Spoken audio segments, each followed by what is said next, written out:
Hi friends, welcome to our channel.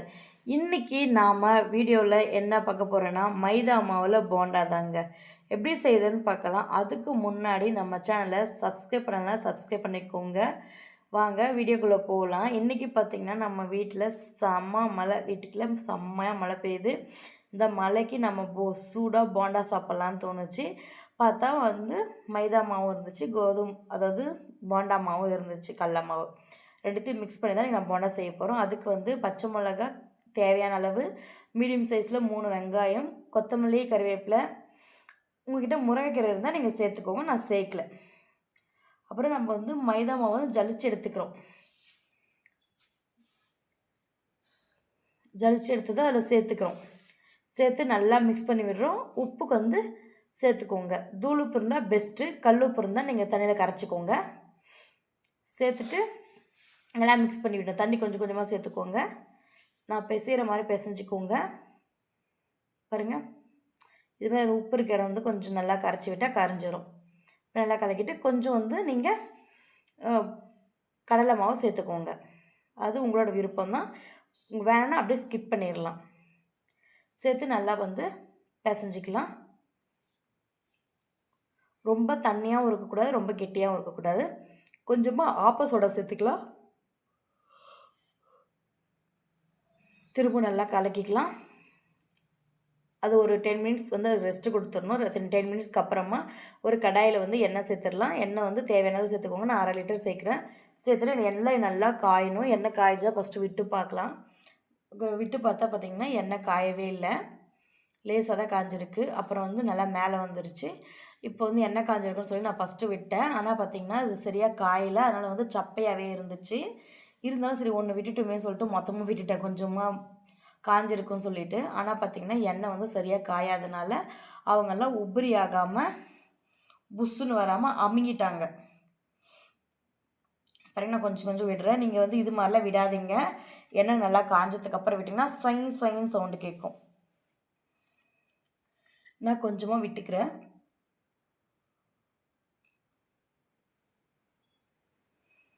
இதில் பார்த்திங்கன்னா ஒரு 6-7 விடலாம். நீங்கள் பெரிய கடாயை இன்னும் எக்ஸ்ட்ரா கூட விட்டுக்கோங்க. விட்டுட்டு இது இந்த கம்பியை வச்சு நம்ம திருப்பி விட்டுக்க போகிறோம். ஏன்னா இது பார்த்திங்கன்னா அடியில் ஒட்டி இருக்கும். ஏன்னா நம்ம காயாமல் விட்டோம்ல, அதனால் இந்த தப்பை நீங்கள் பண்ணாதீங்க. அதுக்காக தான் நான் இதை சொல்கிறேன். நல்லா எண்ணெய் காஞ்சதுக்கப்புறம் விட்டிங்கன்னா போண்டா நல்லாயிருக்கும். இது காயாமல் விட்டதுனால பாருங்கள் அடி பிடிச்சிருச்சு. இப்போ எல்லாம் பார்த்திங்கன்னா கம்பி வச்சு எடுத்து விடுற மாதிரி ஆயிடுச்சு. கொஞ்ச நேரம் பாதி வெந்ததுக்கப்புறம் திரும்பவும் திருப்பி போட்டு ஒரு 2-3 டைம் திருப்பி போட்டு வேக வச்சு எடுத்துக்கலாம். அப்புறமேட்டு நீங்கள்லாம் இது மாதிரி மழை வந்தால் என்ன செஞ்சு சாப்பிடுவீங்கன்னு கமெண்ட் பண்ணுங்கள்.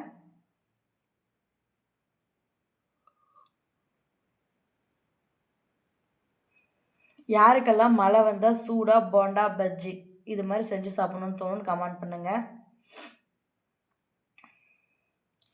கிளைமேட்டு காலையிலேருந்து சில்லுன்னு தான் இருந்துச்சு. பார்த்திங்கன்னா ஈவினிங் மழையும் வந்துருச்சு. பாருங்கள், நல்லா வெந்து வந்துருச்சு. இருந்தாலும் நம்ம எண்ணெய் காஞ்சத்தை போட்டால் இன்னும் சூப்பராக இருக்கும். இதை நம்ம எடுத்து வேறு ஒரு பாத்திரத்துக்கு ட்ரான்ஸ்ஃபர் பண்ணிடலாம். எண்ணெய் நல்லா பார்த்திங்கன்னா வடிச்சிருச்சு. இதில் எண்ணெயே இல்லை. இப்போ பாருங்கள், எண்ணெய் நல்லா காஞ்சது. எப்படி இப்போ ஸ்வைன் ஸ்வைன் ஸ்வைன் வருது பார்த்திங்களா?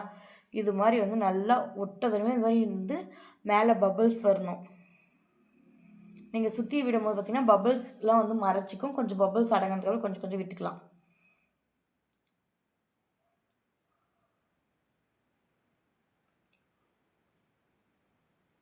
அப்புறம் பபிள்ஸ்லாம் கம்ப்ளீட்டாக ஸ்டாப் ஆனதுக்கு கொஞ்சம் ரொம்ப இருக்கும், அதில் கொஞ்சமாக கம்ப்ளீட் ஆனதுக்கப்புறம் பார்த்திங்கன்னா நம்ம திருப்பி போட்டுக்கணும்.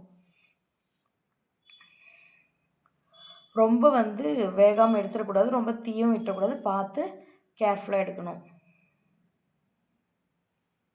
நம்ம சேனல் நிறைய பேர் பார்க்குறீங்க, ஆனால் சப்ஸ்கிரைப் பண்ணாமல் பார்க்குறீங்க.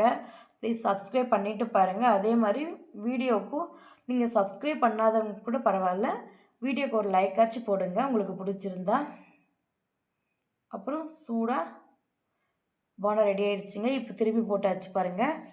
ஒரு 2-3 டைம் திருப்பி விடணும் எண்ணெயில். அப்போ தான் பார்த்திங்கன்னா எல்லா இடமும் கம்ப்ளீட்டாக வெந்து வரும், ஈவனாக வேகும். அதனால தான். அதுதான் வெந்துருச்சு. இதை நம்ம எடுத்துக்கலாம். எடுத்து அந்த ஒரு பாத்திரத்தில் மாற்றிக்கலாம் எல்லாத்தையுமே. அவ்வளோதாங்க, சூடாக போண்டா ரெடி ஆயிடுச்சுங்க. ஆனால் பார்த்திங்கன்னா வீட்டில் கரண்ட்டு ஆஃப் ஆகிடுச்சு. மழை ஸ்டார்ட் ஆகி நம்ம பாதி செய்ய ஆரம்பித்தோம், கரண்ட் ஆஃப் ஆகிடுச்சு. போண்டா மேலே ஸ்பைசஸாகவும் உள்ளே கிறிஸ்பியாகவும் இருக்கும்.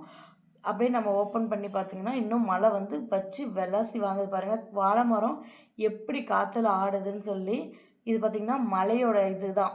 ஏன்னா ஃபோன் லைட் தான் நான் போட்டிருக்கேன், கரண்ட் இல்லை. ஏன்னா அந்தளவுக்கு மழை பெய்யுது பாருங்கள், வாழை மரம் எப்படி ஆடுதுன்னு. அப்படியே இந்த சில்லுன்னு கிளைமேட்டோடு சேர்த்து மழையவே ரசிச்சுக்கிட்டு சூடாக போண்டா சாப்பிட்டா சூப்பராக இருக்கும். வாங்க எல்லோரும் சாப்பிட்லாம். பாய் ஃப்ரெண்ட்ஸ், நெக்ஸ்ட் பார்க்கலாம். டாடா.